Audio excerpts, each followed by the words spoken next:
আপনি উপরে রাম নাম করছেন, বকলে ছুরি রেখেছেন, এটার মানে আমি বুঝলাম না ওই ধারালো অস্ত্র, চকচকে অস্ত্রটা আপনার কোন কাজে লাগে আমায় জানাতে হবে। বলছে আচ্ছা দেখুন কি বলছে বৈষ্ণব। বৈষ্ণব বলছে আমার জীবনে তিনজন বড় শত্রু আছে। তিনজন বড় শত্রু, বলছে ওই তিনজন শত্রুকে আমি যেখানে পাবো তাদের মস্তক ছিন্ন করে প্রাণ আমি নিয়ে দেব। বলছে এক্ষুনি বললেন জীব হিংসার দায়ে ঘাস পাতা সেবা করি, আর এক্ষুনি বলছেন আমি প্রাণ নাশ করব। বলছে কে আপনার শত্রু? তখন কি বলছে জানেন? বলছে যে আমার ভগবানের সাথে চাতুরি করে না তাকে আমি কখনো সহ্য করতে পারি না গো। বলছে কেন? বলছে যে আমার ভগবানের সাথে চাতুরি করে, ভগবানকে আমার চাওয়া পাওয়ার জন্য ডাকে, তাকে আমি কখনো সহ্য করতে পারি না।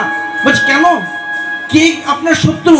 বলছে আমার প্রথম শত্রু হলো ভক্ত প্রহ্লাদ। বলছে ভক্ত প্রহ্লাদ আপনার শত্রু? বলছে কিভাবে? সে তো এত বড় ভক্ত।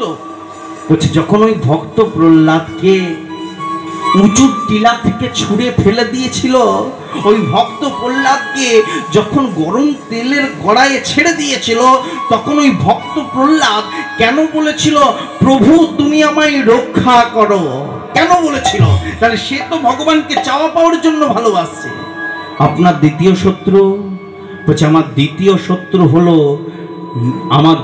শত্রু হলো নারদ মুনি। নারদ মুনি কিভাবে? বলছে আমার প্রভু কখন একটু সেবা করে বিশ্রাম করবে দেখা নেই শোনা নেই, প্রভু বিশ্রামে রয়েছে আর গিয়ে দাঁড়িয়ে গেল নারায়ণ নারায়ণ। তাহলে সেও তো প্রভুকে ভালোবাসে না, সেও তো আমার প্রভুকে ভালোবাসে না, তাই হলো সে আমার দ্বিতীয় শত্রু। আর বলছে আপনার তৃতীয় শত্রু? বলছে ওর কথা তো আপনি একবারও বলবেন না। বলছে কেন? বলছে যে নিজেকে বড় ভক্ত ভাবে আর যে নিজে রথে চেপে থেকে ভগবানের ওই সুন্দর নরম হাত দুটিতে তার রথের রজ্জুটা ধরিয়ে রাখে, তাকে কি আমি কোনোদিন সহ্য করতে পারি? সে হলো তৃতীয় পাণ্ডব অর্জুন। হরিবল হরিবল হরিবল। অর্জুন ভয় বলছে,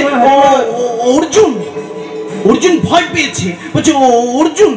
বৈষ্ণব বলছে আপনি কি তাকে কোথাও দেখেছেন? বলছে না না না না না না, আমি তাকে কি করে দেখবো? অর্জুন সেখান থেকে কিছুক্ষণ কথা বলে সেখান থেকে বিদায় নিয়ে